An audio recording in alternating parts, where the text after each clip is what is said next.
مسجد اقصی سے آسمانوں تک جو حضور کریم علیہ السلام کا سفر ہے، یہ احادیث مشہورہ سے ثابت ہے۔ علماء کرام فرماتے ہیں کہ جو اس کا انکار کرے گا وہ فاسق کہلائے گا۔ تو یہ باتیں آپ کے دماغ میں رہنی چاہیے۔ اچھا، حضور علیہ الصلوۃ والسلام کی معراج شریف پر بحث کرتے ہوئے علماء نے لکھا کہ حضور علیہ السلام کی معراج شریف یہ کئی حصوں پر مشتمل ہے۔ بعض کہتے ہیں کہ معراج شریف کے 2 حصے ہیں، بعض کہتے ہیں کہ حضور علیہ السلام کی معراج شریف 3 حصوں پر مشتمل ہے، اور بعض کہتے ہیں کہ حضور علیہ السلام کی معراج شریف 4 حصوں پر مشتمل ہے۔ مسجد حرام سے مسجد اقصی جو حضور کی معراج ہے اسے اسرا کہا جاتا ہے۔ مسجد اقصی سے لامکاں تک جو حضور کی معراج ہے، جو حضور کا سفر ہے، اسے معراج کہا جاتا ہے۔ تھوڑا ڈیٹیل میں اترے اور آپ نیچے یا اوپر کی طرف آپ جائیں، بعض فرماتے ہیں کہ مسجد حرام سے مسجد اقصی تک جو سرکار کا سفر ہے اسے اسرا کہتے ہیں۔ مسجد اقصی سے آسمانوں تک جو حضور کا سفر ہے اسے معراج کہتے ہیں، اور آسمانوں سے مقام قاب قوسین تک جو حضور کا سفر ہے اسے عراج کہتے ہیں۔ یہ قول محبوب الہی حضرت نظام الدین اولیاء رضی اللہ تعالیٰ عنہ کا ہے۔ بعض کہتے ہیں کہ حضور کی معراج شریف 4 حصوں پر مشتمل رہی۔ مسجد حرام سے مسجد اقصی 1، مسجد اقصی سے سدرہ 2، سدرہ سے عرش 3، اور عرش سے لامکاں 4۔ لیکن عموماً یہ جتنی بھی بحث ہوتی ہے سب پر معراج شریف کا اطلاق ہوتا ہے کہ اللہ تبارک و تعالی نے اپنے محبوب علیہ الصلوۃ والسلام کو معراج کرائی۔ حضور علیہ الصلوۃ والسلام کو یہ 4 سفر، اگر ہم یہ سمجھیں کہ معراج شریف کے 4 حصے ہیں، تو حضور علیہ الصلوۃ والسلام کو یہ 4 سفر کیوں کرائے گئے؟ اس کی کیا حکمت ہے؟ مسجد حرام سے مسجد اقصی پہلے کیوں لے جایا گیا، اور مسجد اقصی سے پھر سدرہ کیوں لے جایا گیا، اور سدرہ سے پھر عرش کیوں لے جایا گیا، اور پھر عرش سے لامکاں حضور علیہ الصلوۃ والسلام کو کیوں لے جایا گیا؟ اللہ اکبر۔ یہ بات ذہن میں رکھے کہ پہلی معراج جو حضور علیہ الصلوۃ والسلام کو کرائی گئی مسجد حرام سے مسجد اقصی تک، یہ کفاران مکہ کو لاجواب کرنے کے لیے تھی، اور میں آگے اس پر گفتگو کرتا ہوں۔ دوسری معراج جو حضور علیہ السلام کو سدرہ تک کرائی گئی، علماء فرماتے ہیں، اہل علم فرماتے ہیں کہ یہ اہل شریعت کے لیے ہے۔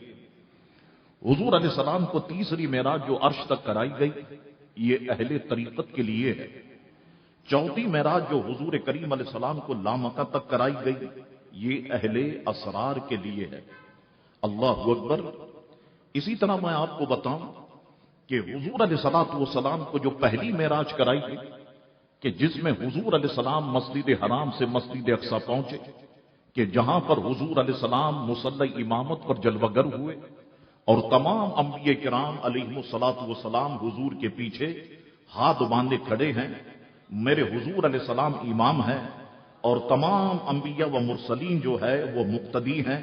اللہ اکبر۔ بتانا یہ مقصود تھا پہلی معراج کرا کر جو حضور مسجد حرام سے مسجد اقصی تک گئے کہ حضور علیہ السلام امام الانبیاء ہیں، حضور علیہ السلام سردار الانبیاء ہیں، حضور علیہ السلام قائد انبیاء ہیں۔ یہی وجہ ہے کہ حضور علیہ السلام مصلی امامت پر جلوہ گر تھے اور سارے انبیاء کرام حضور کے پیچھے موجود تھے۔ اسی طرف اشارہ کرتے ہوئے قصیدہ معراجیہ میں حضور اعلی حضرت فرماتے ہیں کہ نماز اقصی میں تھا یہی سر، سر کہتے ہیں راز، فرماتے نماز اقصی میں تھا یہی سر، آیا ہوں مانا اول و آخر۔ نماز اقصی میں تھا یہی سر، آیا ہوں مانا اول و آخر، کہ دست بستہ ہیں پیچھے حاضر جو سلطنت آگے کر گئے تھے۔ اللہ اکبر۔ فرماتے نماز اقصی جو حضور نے پڑھائی اس میں یہی راز پنا تھا کہ واضح ہو جائے کہ جو اول ہوتا ہے وہی آخر ہوتا ہے۔ اللہ اکبر۔ جو اول ہوتا ہے وہی آخر ہوتا ہے۔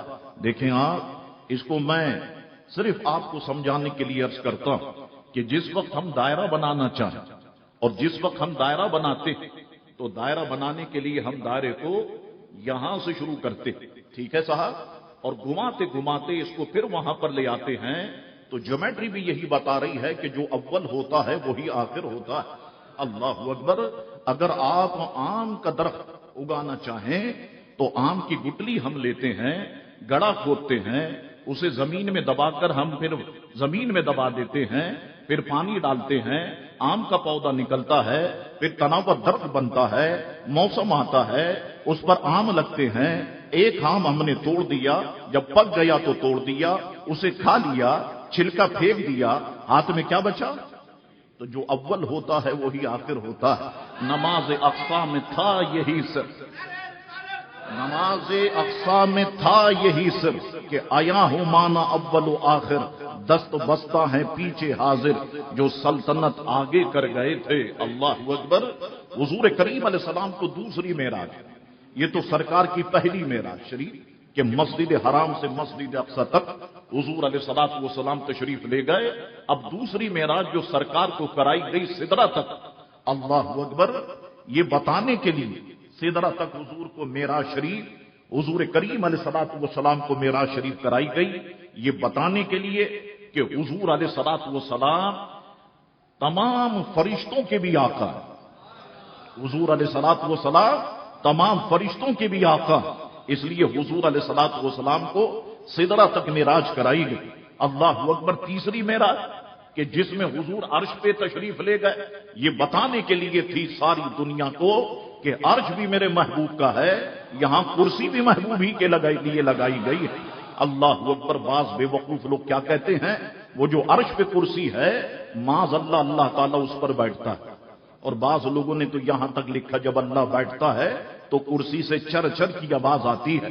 اللہ تعالیٰ جسم و جسمانیات سے پاک ہے، مادہ مادیات سے پاک ہے، زمانہ زمانیات سے پاک ہے. بتا دیا رب نے عرش پر معراج کرا کے پیارے یہ عرش بھی تیرے لیے ہے، یہ کرسی بھی تیرے لیے ہے. اللہ اکبر. چوتھی معراج جو حضور کریم علیہ السلام کو لامکاں تک کرائی گئی کہ جس میں حضور علیہ الصلوۃ والسلام نے اپنے سر مبارکہ کی آنکھوں سے اللہ تبارک و تعالی کا دیدار کیا. اللہ اکبر. یہ حضور کی قوت بتانے کے لیے تھی کہ جو کچھ میرے محبوب نے دیکھا اور جانا وہ نہ کسی آنکھ نے دیکھا ہے اور نہ جانا ہے. اور حضور فرماتے ہیں کہ میں نے اپنے رب کو 2 بار دیکھا، میں نے اپنے رب کو 2 بار دیکھا. اور کس طرح سے دیکھا کہ حضور علیہ السلام کی پلکیں نہیں جھپکی، حضور کی پلکیں نہیں جھپکی، اور حضور علیہ الصلوۃ والسلام نے رب کو 2 بار دیکھا. اللہ اکبر. میں دیکھتا ہوں کہ کیفیت معراج میں بھی اہل اسلام کے یہاں ایک اختلاف ہے، ذرا اسے بھی دیکھ لیتے ہیں. ایک قول یہ ہے ہم معراج کو مانتے ہیں، آیت اسرا کو مانتے ہیں، ہمیں انکار نہیں ہے، لیکن ہمارا نقطہ نظر یہ ہے کہ حضور علیہ السلام کو معراج شریف خواب میں ہوئی. ایک یہ قول ہے. دوسرا قول یہ ہے کہ مسجد حرام سے مسجد اقصی تک تو حضور علیہ السلام کو حالت بیداری میں معراج ہوئی، لیکن مسجد اقصی سے لامکاں تک حضور علیہ السلام کو خواب میں معراج ہوئی. تیسرا قول جس میں صحابہ کرام ہیں، تابعین ہیں، تبع تابعین ہیں، ائمہ مجتہدین ہیں، محدثین ہیں، متکلمین ہیں، مفسرین ہیں، ان کا نقطہ نظر یہ ہے کہ حضور علیہ السلام کو معراج شریف حالت بیداری میں ہوئی. یہ جتنا کچھ بھی سفر ہوا حضور کریم علیہ السلام نے جاگتے ہوئے کیا. اور یہی عقیدہ الحمدللہ ہم اہل سنت والجماعت کا. صوفیہ کرام فرماتے ہیں کہ حضور علیہ الصلوۃ والسلام کو 34 بار معراج کرائی گئی، 33 بار خواب میں معراج ہوئی، اور 1 مرتبہ حالت بیداری میں معراج کرائی گئی. حضور علیہ السلام کو معراج شریف کہاں سے ہوئی؟ اس میں 4 روایتیں میں آپ کے سامنے رکھتا ہوں.